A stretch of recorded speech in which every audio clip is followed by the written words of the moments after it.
it really is the mission of enjoy more time outside. And that's kind of a core tenet that runs through everything that Oh Deer does.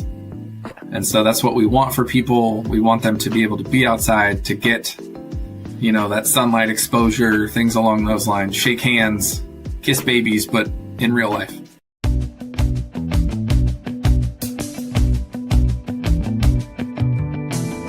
Hello, everyone, and thanks for tuning in to the latest edition of Fran Coach's Franchising 101 podcast. I am Tim Parmeter, founder and CEO of Fran Coach and your podcast host. Today, we're going to welcome in one of our franchise partners to discuss their brand. Today's featured franchise is an emerging franchise, growing at a very smart, responsible pace. In case you missed the one we talked about last week with some grains and not doing that.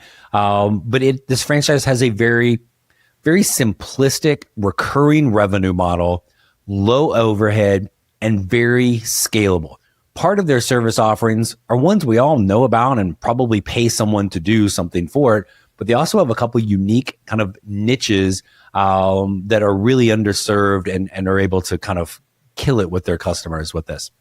Before we get to the franchise, quick reminder of who we are. Fran Coach is the premier franchise consulting firm. Our number one goal is to not sell you a franchise. We don't sell anything. Our number one goal is to properly educate you on franchise ownership to help you determine if you should own one. If so, we're going to help you find your absolute best fit. Not my best fit, not anybody else's, your best fit. This is perhaps the most individualized and personalized process you will ever go through, and it needs to focus on you. That's what we're going to do here at Fran Coach. But now let's get to our guest. Hey, we are back here on the Franchising 101 podcast with our wonderful guest today. Joining us is the Vice President of Franchise Development for our featured franchise, which is Oh Deer. Joining us is our good friend, Jeremy Shelton. Jeremy, thanks for joining us. Yeah, happy to, Tim. I am excited to talk to you, and we'll see how many different kind of ways we can weave Oh Deer just into the normal conversation, which I'm sure you are probably done to the point of being sick of it, but doesn't mean I won't still try. But want to hear all about the brand, but always think franchising is a people industry, people business. I like to hear kind of the stories. So before we get to Oh Deer, tell us the Jeremy story. How did you get into this crazy world of franchising? Man, it was a long time ago. I grew up, my parents were both franchisors. So they started a franchise way back in the days when medical coding and billing wasn't quite electronic yet. I still remember my parents had they have this plastic box that you would open up, and it had the FDD in it. It had a VHS tape of their promo video. That's awesome. So kind of got experience to it way back then when I was the unpaid file clerk. And then kind of fast forward, I went off to join the military. My mother went back to law school. We both kind of ended that at about the same time. She started her own firm, and I was her first, in the beginning, unpaid marketing intern. And so we'd go out and find franchises or find businesses that could be franchises, and kind of started out there. And then from then, I've been kind of all throughout franchising, on the franchise development side, franchisor side. I was with FranNet for a short stint. My dad had a FranNet territory. So I've been in franchising now for, 16 years. Gotcha. And in some way, shape, or form, kind of your whole life, right? So, yeah. And you kind of slipped in the other. I did not know about you. You were in the military. What branch were you in? Army. Thank you for your service. My pleasure. As you well know, that background translates really well to franchising. So, been in this a while, and you mentioned kind of your propensity for unpaid gigs. If you need another one, let me know. We got a spot for you here at Fran Coach. Tell us a little bit about Oh Deer. So right off the bat, what the heck is Oh Deer? What are the services? And talk a little bit about it from that standpoint. Yeah, so Oh Deer, we're a home services company. We started back in 2007. is when Kurt first launched the very first product. And we do, it's an all natural pest control company. So we focus on deer, tick, and mosquito control. And so people often get a little confused about the deer control thing. And what that is it's just keeping deer from eating the things that you spent money to put in your yard. Okay. And so it's a protectant kind of barrier that says, hey, my hostas are now protected from nature's largest pest type of a scenario. And then on the tick and mosquito side, it's protecting everyone from the disease carrying insects that have kind of ravaged this lovely country of ours. Gotcha. So the mosquitoes and ticks we don't mind killing, but we don't want to kill Bambi. We just want to keep Bambi from eating the things that we don't want them to eat in our yard. Correct. Yeah, it was. So funny story. We were at the IFA last year, and our senior director of operations, Todd, is talking to somebody about what a deer is and things like that. And they come back and they're like, so how are you killing the deer? And Todd just goes, shotgun. But yes. One of the biggest misnomers is we don't actually harm deer at all. It's basically an all-natural product that makes it smell bad and taste terrible. Gotcha. Okay. So they can still come through your yard. And as I know, you know my wife really well, but at her house, there are deer that will roam through the backyard periodically, which is very cool because it's like she's in a suburb of Tampa, Florida. We're in the city. Yet there's all this wildlife that kind of rolls through there. So, not that she's got anything growing in the backyard that's of importance.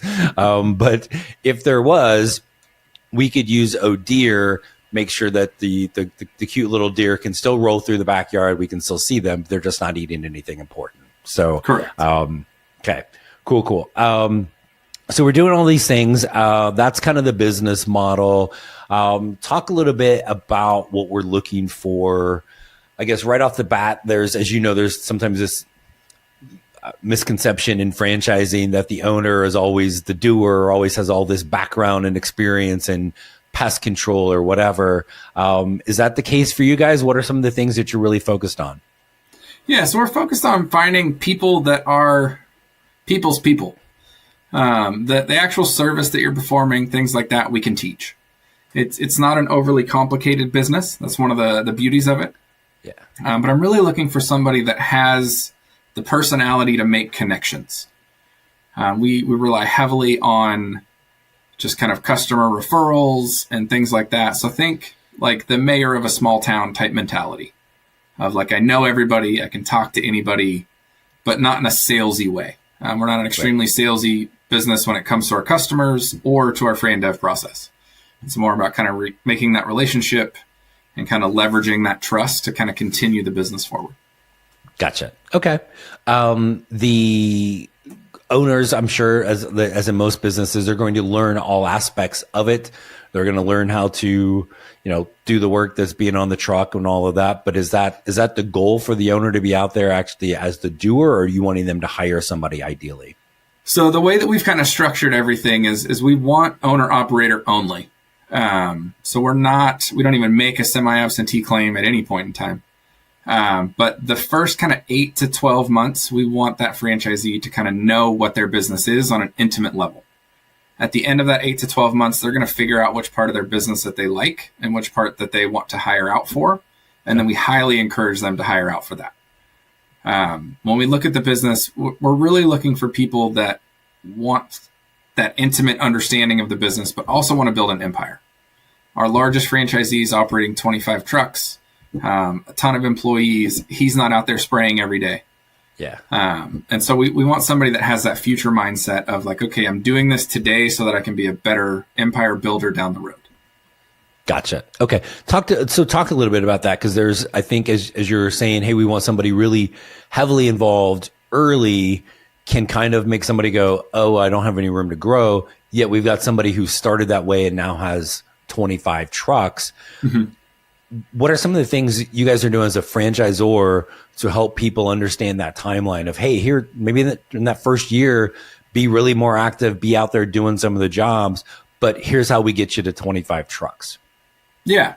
So great question. We do a lot of things early on with the franchisees to help them realize what they need to do to get there. We do that kind of threefold.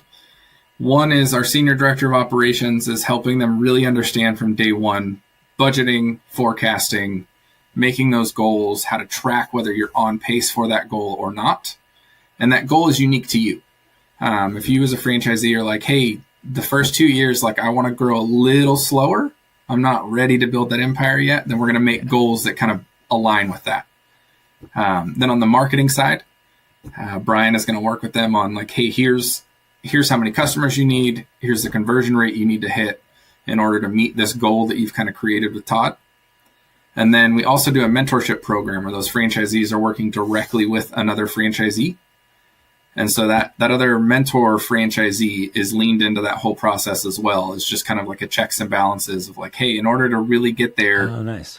I've walked this road. I've done this. Have you considered this guerrilla marketing technique? Or, hey, you're focusing on something that seems really important today, but it's actually not important to your growth type of a scenario. And just kind of, we have all three of those approaches to kind of help them reach their goals. Awesome. I love it. And you talk about the kind of those marketing goals and the metrics that go with that. It's not just you should probably spend this amount of money. It's being able to go, this is how many customers you want. The conversions from all the historical data to know this many customers, you need to be spending approximately this amount of money. Is that kind of how that works? Yeah. Yeah. So we have all of that data. We do a really good job of knowing who our customer is on a pretty intimate level, and how to target them. The more secret sauce things about O'Deer is that intimate knowledge of who that customer really is, because we do need to know who that customer is, since we're not one of the mosquito brands that has it in the name. So we rely on education and kind of just knowledge of who we are in order to get out there and get those customers in. So we do a lot of tracking and things along those lines. Is it a truly different customer than, again, there's 5,000 franchises that just say the word mosquito in it, right? I might be exaggerating slightly, but I don't think much sometimes, right? So is it truly a different customer, or what's that look like? So I would say it's different buying signals between customers. So when we're out there looking for a customer, they really care about a few things. And it's enjoying more time outside. It's that it's all natural. It's safe for them, safe for their pets, those sorts of things. And so those are the people that we target primarily. We typically tend more towards larger homes, larger yards, things along those lines, just because of the difference in how we spray.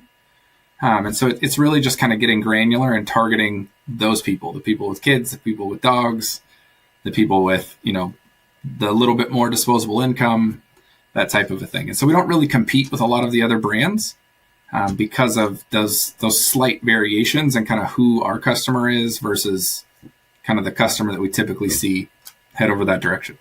Gotcha. Is there anything from a geography standpoint that is better or worse for O'Deer? I would say we're typically suburban and suburban adjacent.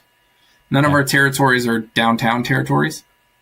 And so we look for those areas that have a little bit more green space, that might have a little bit more water nearby, those types of things. Because it is an all-natural product, we don't experience as many of the aquatic setback requirements and things like that chemical companies do.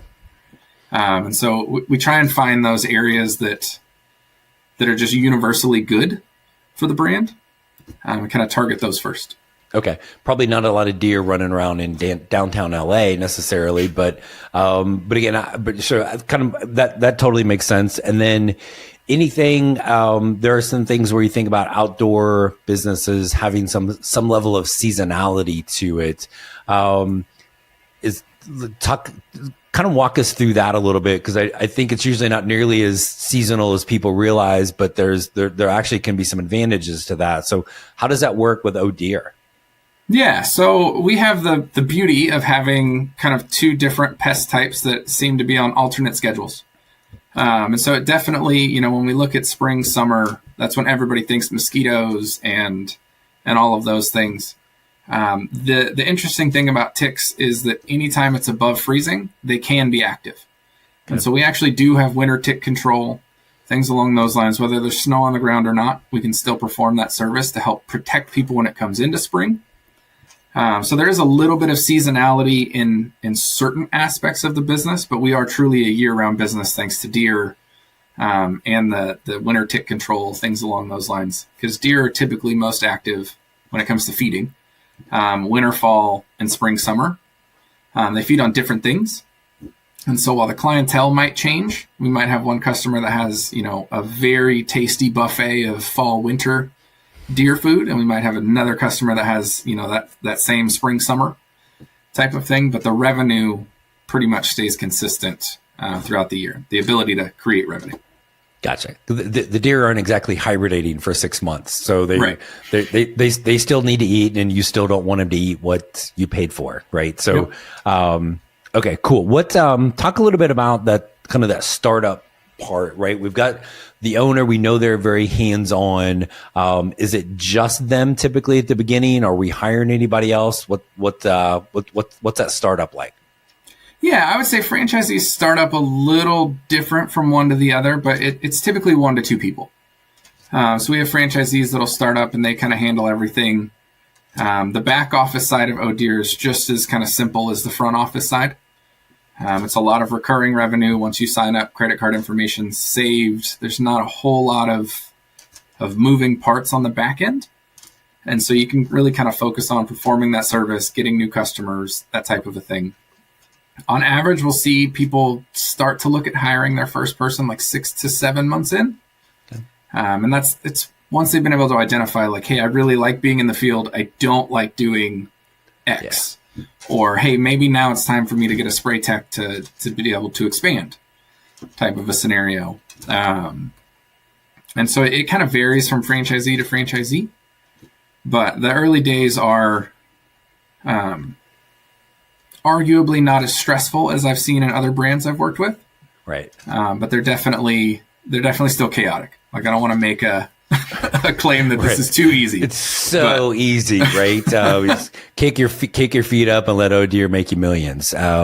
Not gonna happen with this. And I think you touched on one of the beauties of franchising. It's like you're the owner. Do what you want to do, right? And as you get in and you're touching all aspects of the business, if you're sitting there going, I like doing this, not so much that, guess what you're going to hire for? That you don't want to do, and then be able to kind of grow from there. And then so I'm guessing we don't need we're certainly not a brick and mortar retail thing. Do we need an office or anything, or can this really be kind of a home-based business to begin? Yeah, it is home-based business for sure. The only thing that you really need as far as way of storage is we need a place to store the product. And so that comes in barrels as small as like 20 gallons, so it doesn't take up a huge amount of space. If you have a garage or a shed, something along those lines, that works perfect. And then a space to park the truck. And as long as you have those two things, then there's really nowhere that you couldn't get started. Yeah. Obviously, as you grow and continue to build that empire, we do have franchisees that have full-blown shops and things along those lines, but that's all part of that kind of growth plan. Yeah. Well, I was going to say, your owner that's got 25 trucks out there, that's probably not still home-based. He's got, he or she's got some sort of physical location for all the stuff, right? For sure. The kind of funny thing is it is technically home-based because he bought a property that has a house on it that he converted to his office. But it is very much so a commercial space. Gotcha. And then what kind of stuff do we need? Obviously, there's some sort of vehicle with this. What are we starting out with? Yeah, so you start out with an Isuzu kind of flatbed truck. We have a provider that builds out the entire thing, so you don't have to think through that whole process, which is kind of nice. But that truck's going to have a 500-gallon tank on it for the tick and mosquito spray. It's going to have a 100-gallon tank on it for the deer control, and all of the other equipment that comes with that. And so the backpack sprayer for the deer control, all the pump equipment, extra gas tanks. We get pretty granular with what's in that truck, as well as like a small tool bag and other things, so that the franchisees don't have to go and figure out some of this stuff on their own. Yeah. And that all just kind of gets delivered to them at training. Gotcha. Essentially, like here's your startup package. Don't think about it. Just like it's coming, right? So, Yeah. And then you'll talk to them. Part of that goal setting, I'm guessing, is the metrics of, hey, when you get to a certain number of customers, now it is time to add that second or that next truck, probably that next kind of technician. So really kind of taking the guesswork of all of that, correct? Yes, 100%. And it really is aligned with what their goal is. And so we get some franchisees, like I said, and that are like, oh, we want to get to 3 trucks as soon as possible. And it's like, okay, well, we'll set that goal. Here's the marketing dollars you need to spend. Here's the conversion rate you need to hit. And here's, the runway that you have in order to order the truck to make sure that there's not any hiccups along the way. Right.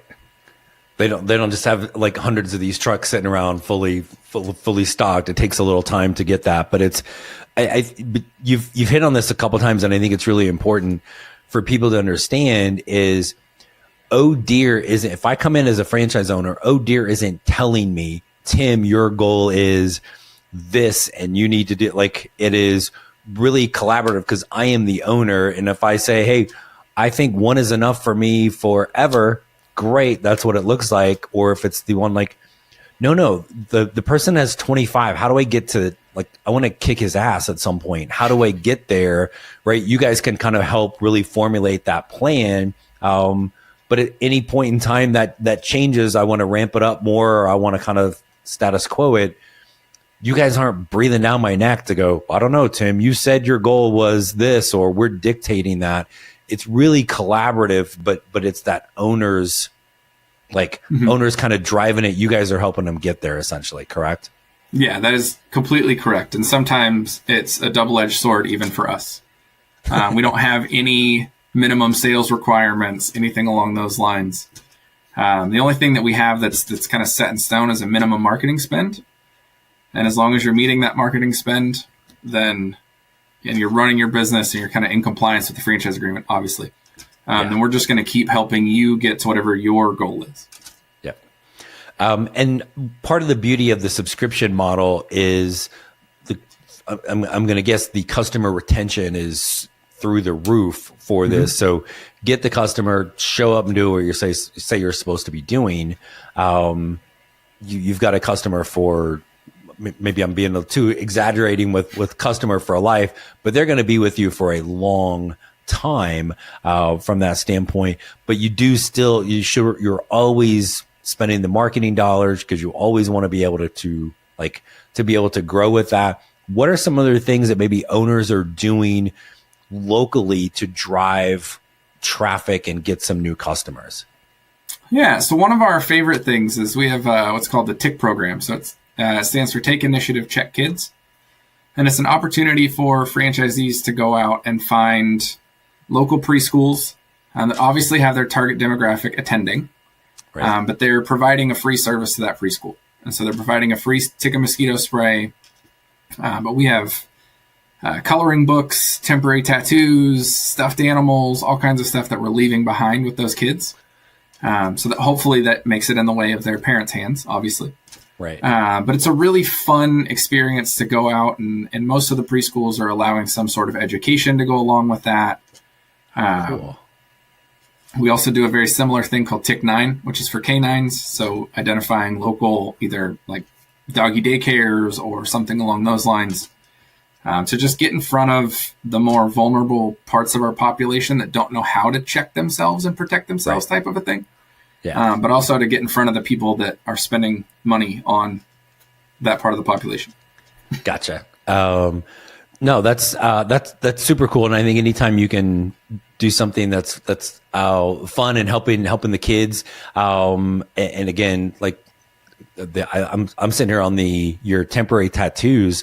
You should be bringing those to franchise conferences, I think, in the future, and see how many people you can get rolling around there with an oh dear temporary tattoo. For sure. So,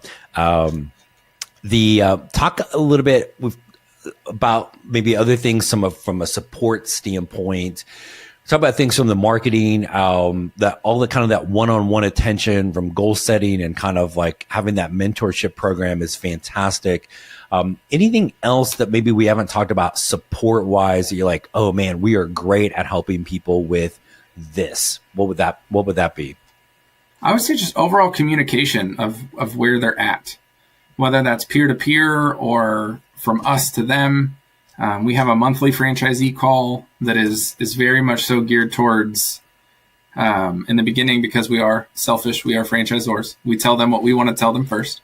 Right. But then it's opened up to them of like an open forum of like, hey, this is a round table now. If you have any issues, anything you want to talk about, let's kind of discuss that. We also do a weekly kind of newsletter with updates. And that can be anything from, franchisee X did this wonderful thing that we want to share with you, or they got this review that was really cool. We also have our annual event. So we bring everybody out, get together. That's not unique to us, though. That's pretty much every franchise. But I would say mostly it really just is the individualized attention of, what do you need? How can we help you? Yeah. That's kind of how we view the whole franchise, is that, yes, it's the Oh Deer brand, and we technically own that. But without our franchisees, that brand would still be a single location. And so it's all about them. Yeah. I think one of the hidden things from a support standpoint, and as you know, not every franchise is great at this, is really kind of fostering that collaboration with owners, right? Like, I don't care how great your training and support is from the franchisor standpoint, nobody knows it better than other owners, right? And you're talking about that from a mentorship program and really creating that environment where they can communicate with one another. I don't ever think we talk about that enough in franchising, probably because some brands don't do it or aren't very good at it. But to me, it's super cool that you guys are really from the get-go doing that. I think we all know that franchisees are going to talk to each other regardless. Right. And so why not create the space for that to happen rather than just try and react once it does? Right. Kind of help control the narrative and the hopefully the things are from, there's always going to be negative stuff. I mean, folks, like if you're a franchise owner, like, what's going to hit the fan at some point, something's going to go wrong. It's not all rainbows and unicorns or friendly deer, right? Like there's stuff that's going to go wrong, but making sure that it can always be like, hey, yes, but here's the positive twist to it. This is how you work through it. I've been there. Let me show you how I did that. And again, you guys from the top down are really making sure that happens, which is fantastic. You're still a relatively small brand in the grand scheme of things. Mm-hmm. What's the plan from the franchisor standpoint? It's easy to have one-on-one attention, right? It's like being in a college class and there's 20 people. Well, man, I got to pay attention because that professor is probably going to actually know my name. I'm in a big hall with 500 people. Like, who cares? How do you keep that individual component as you guys grow? I think a lot of that is through the mentorship program, because no matter how large we grow, if that new franchisee coming on board is getting individualized attention from somebody, then that support is still going to be there. We've talked a lot about it internally, about what we want our metrics to be as far as how many franchisees per franchise coach, those types of things. And so we're very in tune with wanting to keep that attention. And we're planning kind of our own budget and growth and all of that from the franchisor side to be able to make sure that happens. Good. And I love it because I think there's, as you well know, there are some brands out there that grow way too fast. And on the surface, that seems like, oh, wow, look how fast they're growing. But if it's way beyond their support, what's going to end up happening? They're going to have a whole bunch of very, how do I say this, pissed off owners from that standpoint. So again, you guys are very thoughtful in the approach. There's metrics, how many, like, hey, we got, just like with the franchise owner, you got this many customers, it's time for another truck. You guys are looking, we've got this many franchise owners, it's time for somebody else internal to be able to support them. So love that plan. And again, it's also nice when you can utilize is the better word, the other franchise owners from that mentorship program. Cause I'm guessing the owners that are part of the mentorship or the mentors, they're probably getting a lot out of that as well. One, just being able to give back, but that still can be a learning environment for them as well. Definitely. Yeah. We just received that feedback recently from one of our oldest franchisees. It was like, this program has been great for me. It's made me rethink some of the things I'm doing. Yeah. And, what my own conversion rate is. And then they brought us this whole plan on how they were going to reach out to their dead leads. And it's like, wow. Okay. Like, nice. You've already built a strong business, but even you're realizing through this mentorship program, they're like, hey, there's more I could even be doing. And so, it definitely has a circular benefit. I want to throw one last thing at you, and again, trying to be respectful of your time, and thank you for all the stuff on Oh Dear. Anything else that we haven't talked about that you really want to make sure folks know about Oh Dear? That we're really picky. We're not, as you mentioned, we're not that brand that's going to, you're not going to see a record of Oh Dear expands by 300 units in this one single year. And thank you for that. we're looking for the right people that are going to maintain the culture and kind of maintain the status quo that we have now, but be able to kind of replicate success over and over again still. We'll sign a handful of units this year, but we'll deny probably 3 times that many.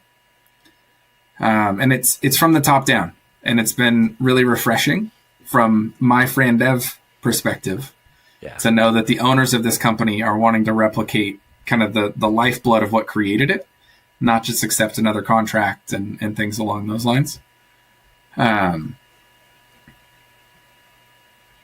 The other thing is just that it really is the mission of enjoy more time outside. And that's kind of a core tenet that runs through everything that Oh Dear does. Yeah. And so that's what we want for people. We want them to be able to be outside, to get, that sunlight exposure, things along those lines, shake hands, kiss babies, but in real life. Right. or as the kids say, IRL. So get with it, Jeremy.